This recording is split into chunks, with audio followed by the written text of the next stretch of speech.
नमस्कार भाई लोग, हम गीतकार वकील बागी आज एगो बहुत सुंदर हिंदी गाना लिखले बानी, गजल टाइप का। उम्मीद बा आप सबके बहुत शानदार लगी। सुनावे से पहले एगो छोटा सा रिक्वेस्ट बा, जे भाई हमारा चैनल के अब तक सब्सक्राइब नहीं कैले, चैनल के सब्सक्राइब कर लो, बेल आइकन के घंटी प्रेस कर लो, सबसे पहले सुन के सबसे पहले गावे खातिर। तो बहुत शानदार न्यू ट्रैक पर बा भाई लोग, तो लेहल जा, ज्यादा समय ना ले, सुनल जा। तो देखल जा कैसे गावे के बा।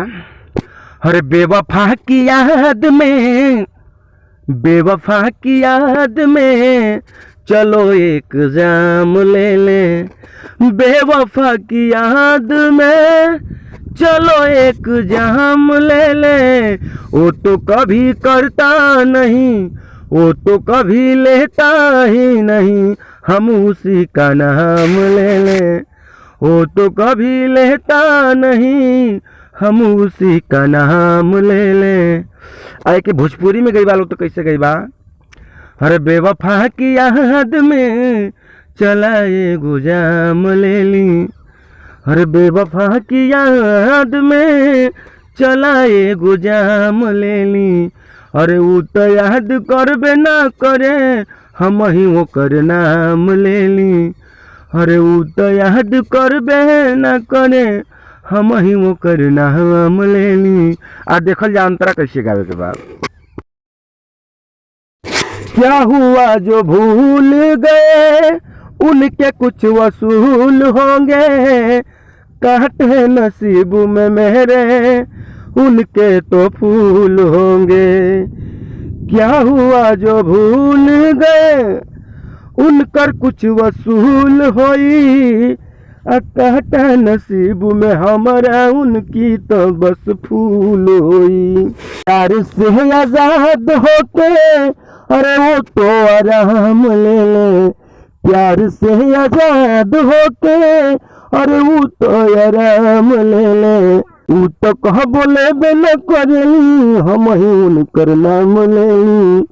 अरे वो तो कभी लेते ही नहीं, हम ही उनका नाम ले ले। और लास्ट अंतरा देखिए कितना सुंदर है और कैसे गाना है। जिंदगी एक जुआ है, हार जीत नसीब है, धोखा वही देता है जो दिल के करीब है।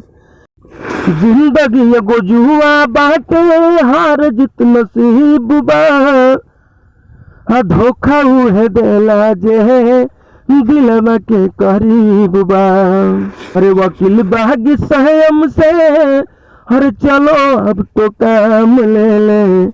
अरे वकील बागी संयम से, अरे वकील बागी संयम से चला अब तू काम ले ला।